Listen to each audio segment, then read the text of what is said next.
साथियों, अब तक मैंने जितने भी केस हो रखे हैं उनमें से प्रमुख केसों का ड्राफ्टिंग मैंने आपके सामने रखा है और आज यह पीडीएफ है 12/021। आप देख सकते हैं कुंदन कुमार एंड अदर्स का जो केस है, जिसको लेकर के स्थितियां अभी बहुत गंभीर दिशा में मूव की हुई हैं।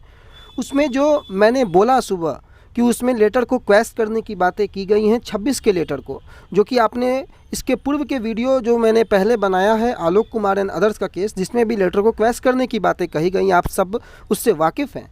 आज इस वीडियो में मैं आपको बता दूंगा कि मैंने जो कहा है वो सही कहा है या गलत कहा है। आप लोग स्वतः सभी लोग पढ़े लिखे हैं, आप लोग इस वीडियो को देखें और उस पॉइंट को पढ़ के अपने विवेक से निर्णय ले लें कि क्या सही है या क्या गलत है, क्या फेरबदल करके बताया जा रहा है बातों को या नहीं। ये ड्राफ्टिंग है और ये पीडीएफ है, 29 पेजों का पीडीएफ है। कहिएगा तो मैं आप लोगों तक इस पीडीएफ को भी पहुंचा दूंगा, परंतु अभी इस वीडियो को आप देख लें और उसमें जो प्रमुख मांगे हैं आप देख लें।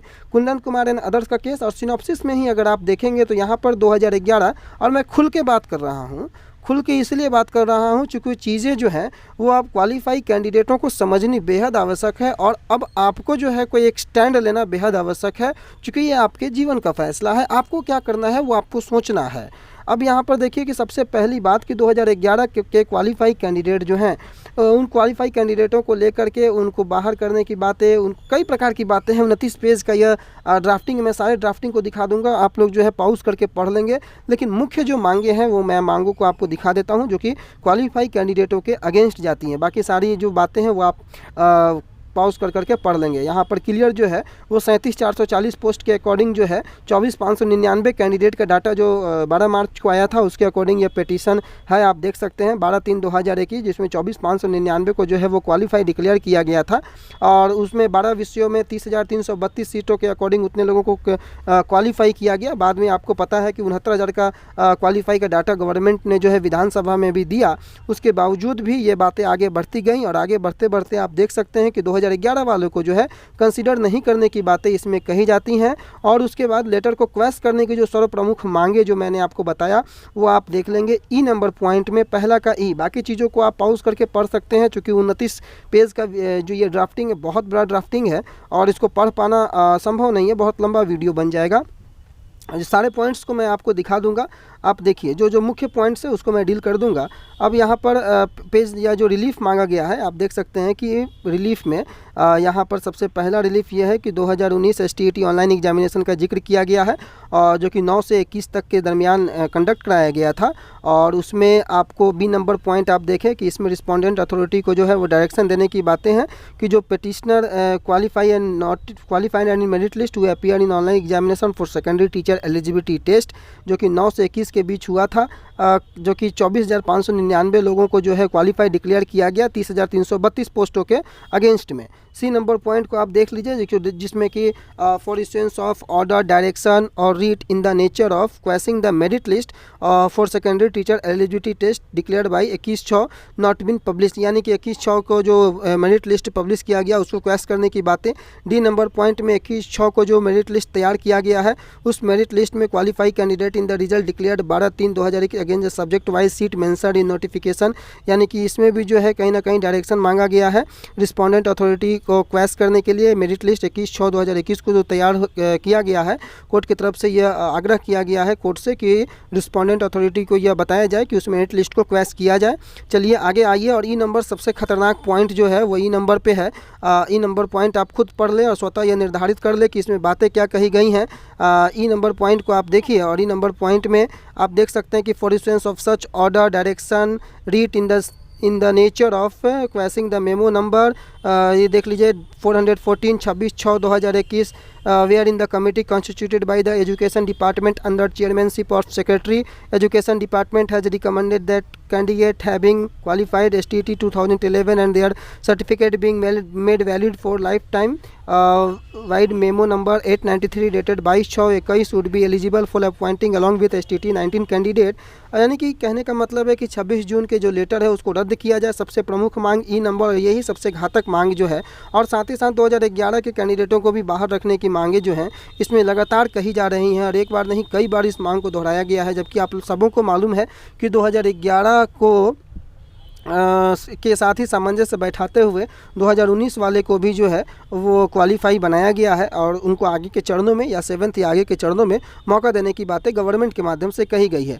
तो कहाँ तक सही है 2011 वालों को यहाँ पर मांग करना और 2019 वालों के लिए जो लेटर निकला है या 26 जून को जो लेटर निकला है उसको रद्द करने की मांग आप इस एक बार पुनः यहाँ पर पढ़ लें। कहीं से अगर कोई डाउट हो तो आप लोग जो है इसको बिल्कुल निश्चिंत है, ये ड्राफ्ट का कॉपी है और कोई फेरबदल नहीं है। जो कॉपी में लिखा हुआ है उसी को मैंने आपको बताया और मैंने क्या बताया आप स्वतः इसको पढ़ लें कि इसमें लिखा हुआ है या नहीं लिखा हुआ है कि क्वेश्चनिंग द मेमो नंबर 414 जो कि आपको 26/6/2021 के लेटर की बातें जो कि कमेटी की हवाला देते हुए कही गई हैं उसको क्वेश्चन करने, क्वेश्चन का मतलब होता है रद्द करना। तो इन सभी चीज़ों को आप लोग देखें और जो उचित सवाल है उचित सवाल पूछें कि भाई अब इसका जो है आपने जो ये मांग रखी है वो मांग किस हद तक जायज़ है, उसका स्पष्टीकरण तो देना ही होगा कि भाई ये उन्होंने क्यों किया है। बाकी कई तरह के पॉइंट्स हैं, उन सारे पॉइंट्सों को आप लोग देख लें। मुख्य मुख्य जो पॉइंट्स है वो मैं आपको दिखा देता हूँ। इसमें जो है कई बार जिक्र किया गया है मेरिट लिस्ट का, कई बार जिक्र किया गया है 24,599 कैंडिडेट का। चूँकि 30 तारीख को बाकी डाटा आया था और यहाँ पर देखिए 30,676 की भी बातें कही गई हैं। 33,440 जो सीटें हैं उसकी बातें, मैंने 12 मार्च के अकॉर्डिंग सारा मामला जो है घूम रहा है। चूँकि आज की परिस्थितियाँ जो अलग हैं, एक बार और 10 और 11 नंबर पॉइंट को देख लीजिएगा, ये काफ़ी इंपॉर्टेंट पॉइंट होता है। यहाँ पर 10 नंबर में इनके माध्यम से कहा जा रहा है कि whether the committee can recommended the eligibility of the candidate who not even applied against the post notified in the notification, यानी कि कहीं ना कहीं 2011 पर पुनः यहाँ पर सवाल या निशान। और 11 नंबर पॉइंट में whether changing the process of appointment, जिस प्रकार से प्रोसेस को चेंज किया गया 26/6/21 के लेटर के माध्यम से, ये क्या परमिसिबल है या नहीं है ये सवाल। और इनके माध्यम से 10 और 11 नंबर पॉइंट भी जो है वो देखने योग्य है कि ये डिमांड 26/6/21 के लेटर को बार बार टारगेट क्यों किया जा रहा है, 414 ज्ञापांक संख्या को क्यों टारगेट किया जा रहा है, जबकि पता है कि उसी के अकॉर्डिंग जो है वो सारी परिस्थितियां आगे बढ़ रही हैं, उसी के अकॉर्डिंग सारे जो क्वालिफाई है वो आगे की ओर मूव करते हुए नज़र आ रहे हैं, वही उनकी आधार है। और उसी पर टारगेट करना, उसी पर प्रहार करना ये कहीं से उचित नहीं लगता है। बाकी चीज़ें आप देख सकते हैं, पॉज करके पढ़ लेंगे मुख्य मुख्य मांगे क्या हैं सारी चूँज़ों को। और अगले पॉइंट्स की ओर अगर हम चलें तो बाकी चीज़ें मुख्य बिंदु जो है उस पर मैं आता हूँ। वो बिंदु है आपको, चूँकि सारी चीज़ें पढ़ पाना संभव नहीं है इसलिए आप देख लीजिए, बाकी को पॉज करके आप पढ़ लीजिएगा। और मुख्य मांगे जो थी वही नंबर सबसे घातक मांग था और कई जगह 2011 वाले को के अगेंस्ट की जिक्र है और मेरिट लिस्ट की जिक्र मैंने आपको बताया कि कई जगहों पर है। और पुनः मेरिट लिस्ट बनाने की जिक्र को लेकर के तथा साथ ही साथ 24,599 के डाटा के ही इर्द गिर्द घूमना, ये सारी चीज़ें इसमें कहीं ना कहीं शो होती हैं।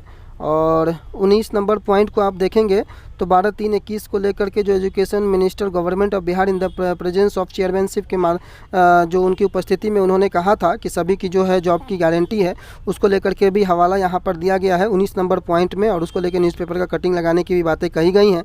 साथ ही साथ जो ट्विटर हैंडल से जो एडिशनल चीफ सेक्रेटरी के माध्यम से ये लिख करके बोला गया था कि हाँ भाई सभी की जॉब की जो गारंटी, सभी की जॉब पक्की है, तो उसको लेकर के भी 20 नंबर पॉइंट में जिक्र है।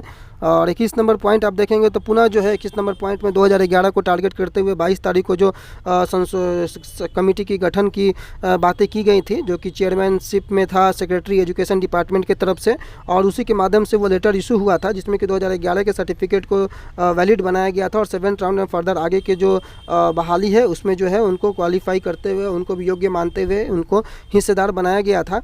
तो इनका कहना है कि कहीं ना कहीं उस पर इनका सवालिया निशान है कि वो चूँकि 2019 के जो STET हुई थी उसके वो हिस्सेदार नहीं थे, इसलिए वो नहीं आने चाहिए। लेकिन इनको ये समझना चाहिए कि कहीं ना कहीं NCTE का जब आदेश आया उसके आधार पर वो योग्य हुए और उनके आधार पर आप योग्य हुए। तो इन सभी परिस्थितियों को समझिए और समझने के बाद जो है वो आकलन निकालने के बाद ये आप सोचिए कि क्या आपने ये जो मांग रखी है वो सही है या नहीं है। बाकी आप पुनः स्वतंत्र हैं, जो आपको इच्छा है वो करें, अभ्यर्थी भी स्वतंत्र हैं, आप समझे कि आपको क्या सही है और क्या गलत है। एक बार 22 नंबर पॉइंट में देखेंगे तो फिर से 26/6/2021 के लेटर का जिक्र और 414 ज्ञापांक संख्या का जिक्र, आखिर 3 बार यहाँ 26/6 लेटर का जिक्र, जिसमें कि आपको ई नंबर पॉइंट में आपने देखा कि डायरेक्ट 26/6 का जो है वो आपको रद्द करने की मांग और लगातार 26/6/2021 के लेटर पर टारगेट, ये सारी चीज़ें दर्शाती हैं कि परिस्थितियाँ किस ओर मूव कर सकती हैं। बाकी चीज़ें जो हैं आप कई लोगों के प्रमाण पत्र या सर्टिफिकेट को लेकर के जो अनियमितता बढ़ती गई थी रिजल्ट में, उसको लेकर के भी यहाँ पर कई चीज़ें सम्मिलित की गई हैं कि किस कैटेगरी में कितने मार्क्स वाले अंदर हैं, कितने मार्क्स वाले बाहर हैं, उसको लेकर के भी सारी परिस्थितियों को क्लियर किया गया है। रोल नंबर वाइज लोगों के जो है कि किस प्रकार से गर्ल का सर्टिफिकेट या हीरोइन का जो फ़ोटो लगा हुआ था, सारी चीज़ों को यहाँ पर मेंशन किया गया है। तो आप लोग इस सब की चीज़ों को देख लेंगे और बाकी सारे परिस्थितियों को देखने के बाद जो आंकलन निकल करके आता है कि 1,78,000 अभ्यर्थी, उससे ज़्यादा अभ्यर्थी शामिल हुए थे और मात्र 30,675 क्वालिफाई हुए थे और उनको ही जो वैकेंट सीट के अकॉर्डिंग, एडवर्टीजमेंट के अकॉर्डिंग क्वालिफाई घोषित किया गया था और उनकी ही बहाली की बातें यहाँ पर कही जा रही हैं। और कैंडिडेट जो है वो आगे जो कमेटी का रिपोर्ट आया उसके माध्यम से 2011 पर पुनः जो है यहाँ पर हमला आप देख सकते हैं। 28 नंबर पॉइंट पे 2011 candidate would also be considered for the post advertised in STET notification, यानी कि नोटिफिकेशन में जो पोस्ट एडवर्टाइज था, प्रकाशित था, उसमें 2011 वाले नहीं आ सकते हैं, चूँकि यहाँ पर क्लियर यहाँ मेंशन किया गया है कि committee could not have change the process of appointment in the midst by recommending that STET 2011, यानी कि सिंपल है कि 11 वाले कैंडिडेट जब इसमें अपनी भागीदारी नहीं दिए थे कि 19 की परीक्षाओं में शामिल नहीं थे, तो उन्हें शामिल नहीं करने की बातें यहाँ पर पुनः कही जा रही है। जबकि मैं पुनः दोहरा रहा हूँ कि 2011 वालों को ही उनके साथी सामंजस्य बैठाते हुए आपको भी आगे के चरणों में मौका दिया गया है। सारी परिस्थितियों को समझें और बदलती परिस्थितियों के अनुरूप सारी ट्रांसपेरेंसी किस प्रकार से बहाल होगी वो अब आप लोगों के ऊपर है। बाकी चीज़ों को देखिए, आप समझिए। और आर्टिकल 14-21 का हवाला देते हुए वायलेशन की बातें भी कही गई हैं और कहीं ना कहीं कई प्रकार की मांगें इसमें रखी गई हैं जो कि आप सभी जो क्वालिफाई अभ्यर्थी हैं उनके कहीं ना कहीं अगेंस्ट जाती हुई नज़र आती है। अब सारी चीज़ों का स्पष्टीकरण माननीय जो पिटिशनर महोदय हैं उन्हें आकर के देना हो चाहिए और उम्मीद है कि वो आकर के दे ही देंगे। और 26/6 के लेटर को लेकर के लगातार जो इसमें प्रहार है, बाकी चीज़ें आप यहाँ पर स्पष्ट रूप से देख ही सकते हैं, मैंने दिखा दिया। और ये डाटा है, सॉरी ये ड्राफ्ट है जिसकी PDF कॉपी है और इसमें कहीं से छेड़छाड़ नहीं है। जो स्पष्ट रूप से जो PDF है उस PDF को मैंने आपके सामने दिखा दिया। निर्णय आपको करना है क्या सही है क्या गलत है, सच से मैंने रूबरू करवा दिया। और ई नंबर पॉइंट जो था जिसमें कि लेटर को क्रैश करने की बातें थी उसको भी मैंने आपको दिखा दिया। अब निर्णय आपके हाथों में है। अब कहीं से भी जो है वो किसी चीज़ को लेकर के आप भ्रमित ना रहें और क्या है सच क्या है झूठ इसको लेकर के भी आप यह ना सोचें कि सही है कि नहीं है। आपके सामने मैं पुनः ई नंबर पॉइंट लगा देता हूं, खुद से पढ़ लें, खुद से समझ लें और निर्णय ले लें कि अब आपको किस ओर और किस दिशा में सही कदम क्या होगा वो आपको निर्धारित करना है कि क्या इस केस का अस्तित्व जो है, क्या इस केस का आधार जो है क्वालिफाई अभ्यर्थियों के हित में है या अगेंस्ट है, ये आपको तय करना है। धन्यवाद।